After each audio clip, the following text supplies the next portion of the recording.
My name is Pamina Swainaina, and I'm the head of recruitment at Corporate Staffing Services. At Corporate Staffing Services, we do recruitments on behalf of different clients. And today, I want to share with you the common CV writing mistakes. In my day job, I go through hundreds of CVs because we are recruiting for different clients. Some of the common mistakes I come through, number one would be in the area of presentation and formatting. Here you have a CV, but it has 5 different fonts, 5 different capitalization. Others are written in caps, Others, there's a lot of underlining such that you can't make sense.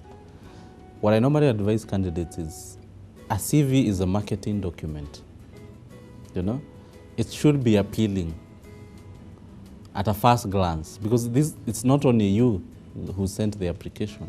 So for me, to even develop an interest and see whether the content in the CV is actually important, it must be visually appealing. So if it's font, make sure you only have one font, and then it's also consistent. Now, when it comes now also to the presentation of the information, another common area I find a mistake is is the kind of emails that job seekers use. Some of these emails are not professional. So you might find someone maybe called John Kamau. So they have maybe johnny@something.com. They're using the slang or they're using nicknames.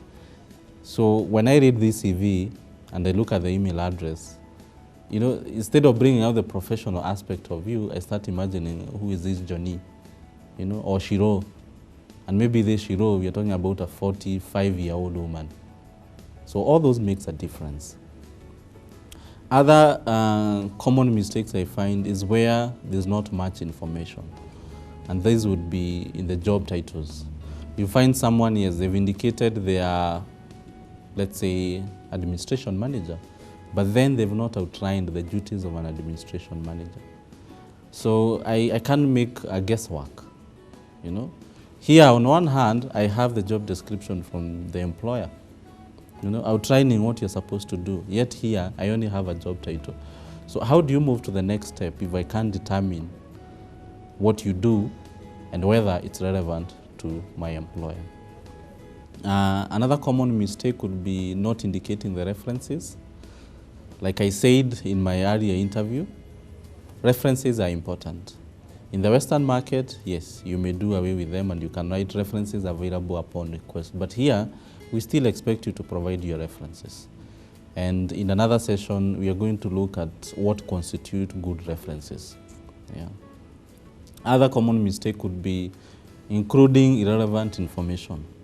I've seen people include their ID numbers, their religion, their ethnic language. It doesn't help to know that I can be able to speak Kikuyu, unless you'll be working for a radio station which is primarily broadcasting in Kikuyu. It really doesn't add value. Yeah. Other things to avoid in your CV, they include the image, your photos. Yeah, I know there are some professions, for example, the hospitality and the airline industry, where they require you to attach or to provide that in your CV. However, if you're an accountant and you're attaching a photo, I really don't see the importance of it. And all it does is just lengthen your CV. So such small things. I've also seen a situation where candidates, they don't give up-to-date contact information. So yes, someone has sent their CV. However, 2 weeks ago, they had changed their mobile number, but they forgot to update the CV. So when you call and either the phone can't go through or someone picks, so you get to lose a chance. So updating your information constantly is very important. Another point you need to be careful about is when it comes to career profiles, objectives, or statement. A lot of what people write there is very generic. It doesn't bring out your uniqueness.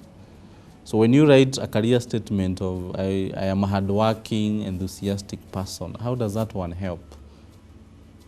Instead, write something along your lines, or something to do with your skills, or something about what you can be able to achieve for the employer. Be very specific. And there are a lot of examples online on how to craft a winning career statement or career objective. Yeah. Lastly is the kind of hobbies that you indicate on your CV. Some of these hobbies do not inspire, and some of them actually, they might make me wonder what kind of a person you are. Hobbies like making friends, swimming, reading novels, all those are good. They are good hobbies as an individual, but then professionally, how do they bring out your professionalism? Yeah. So from my list, you can be able to see having a good CV is something within your hands. It's something that you can be able to do. Most of the mistakes I've highlighted here are something which you can just take 1 hour to edit, and your CV will come out tops.